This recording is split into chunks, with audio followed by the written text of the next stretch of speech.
about 5 days before the 4th of July, 2005.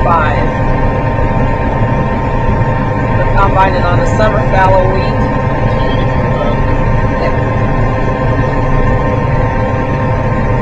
Laying down, it's really coming in hard.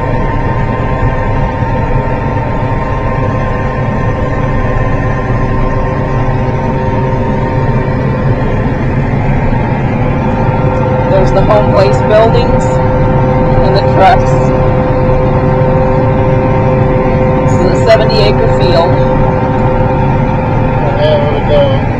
We've got 30 acres done, or about 35. Don't use the semi and grain cart and wheat.